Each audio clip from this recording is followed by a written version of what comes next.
بسم اللہ الرحمن الرحیم۔ یہ علی صاحب انہوں نے کامنٹ کیا ہے، ناپاک کپڑوں میں موبائل سے دیکھ کر غیر حافظ کا قرآن کی تلاوت کرنا، جس کو پیشاب کے قطرے اور سوتے ہوئے کچھ نکل جاتا ہو اور یہ دونوں ناپاکی اس کے کپڑے میں لگتی ہو، تو اس کا ناپاک کپڑوں میں بغیر اس کو پاک کیے ہوئے، بغیر وضو کے، بغیر ٹوپی کے اس حالت میں قرآن کی تلاوت کرنا کیا مطلب حرام ہے؟ اگر حرام نہ بھی ہو تو کیا ایسی تلاوت کو کوئی ثواب ملے گا؟ ہر چیز کا ایک ادب اور احترام ہوتا ہے، اور جتنا گڑ ڈالیں گے اتنا ہی میٹھا ہوگا، جتنا اہتمام کریں گے، جتنا ادب کا لحاظ رکھیں گے اتنا ہی زیادہ ثواب ملے گا۔ ایک ہوتا ہے گنجائش ہونا، ایک ہوتا ہے ہر چیز کا ایک ادب۔ قرآن کا ادب یہ ہے قرآن پڑھنے کا کہ باقاعدہ بدن بھی صاف ہو، کپڑا بھی صاف ہو، باوضو ہو۔ لیکن اب اس میں اسٹیپ بائی اسٹیپ، اب مثال کے طور پر وضو نہیں ہے تو آدمی قرآن پڑھ سکتا ہے لیکن چھونا منع ہے، لیکن اگر خود وہ ناپاک ہے تو قرآن پڑھنا بھی منع ہے۔ اب ایک ہوتا ہے کہ ناپاکی ہمارے جسم میں کہیں پر لگ گئی ہے، تو ظاہر بات ہے کہ اگر ہم ناپاک نہیں ہیں لیکن کہیں بدن میں جسم میں ناپاکی لگ گئی تو اسے بندے کو ناپاک نہیں کہتے۔ وہاں اگر ناپاکی لگ گئی ہے، آپ راستے میں جا رہے تھے، کتے نے یا کسی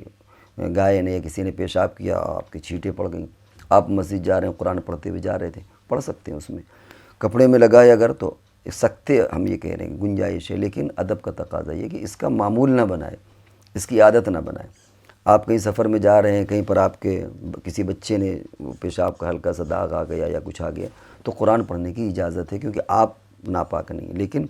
ادب اور احترام کا تقاضا ہے کہ فوراً کپڑے کو پاک کیا جائے۔ لیکن اگر ایسی کوئی مجبوری ہے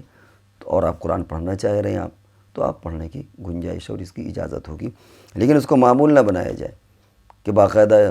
اچھا، رہا مسئلہ کہ ٹوپی کوئی ایسا نہیں کہ کوئی ادب اور احترام کا تقاضا ہو، ٹوپی لگائیں تو نہ لگائیں تو ٹوپی کا کوئی ایسا بہت زیادہ حصہ نہیں ہے اس میں، لیکن باقاعدہ اب اس کو آپ یوں سمجھ لیں، مثال کے طور پر چڈی پہنے ہوئے کوئی بندہ ہے، گھر میں کوئی نہیں ہے، بس ایک چڈی پہنے ہوئے، صدر بھی چھپائے ہوئے فرض کر لیجئے، تو قرآن پڑھے گا تو ذرا سا ایک بے ادبی ہوگی ہے۔ تو قرآن کی جو ایک ادب کا تقاضا ہوتا ہے اس کا یہ ہوتا ہے کہ صاف ستھرے کپڑے ہوں، خوشبو لگی ہوئی ہو، ساری چیزیں ہوں۔ باقی اسٹیپ بائی اسٹیپ اس میں اس کی جو ادب کا تقاضا اس میں کوئی کمی ہوتی رہتی ہے۔ بے وضو پڑھ لیا، ٹھیک ہے، چلے گا، کوئی حرج نہیں بھائی، لیکن اس سے اور زیادہ آ گئے، کہیں پر ناپاکی لگ گئی تو کیوں لگی، ٹھیک ہے، راستے میں تو کوئی بات نہیں ہے، نہیں تو قصداً آپ اس کو نہ لگائے رکھیں، دھلے رکھیں۔ اسی طرح اگر کپڑے میں،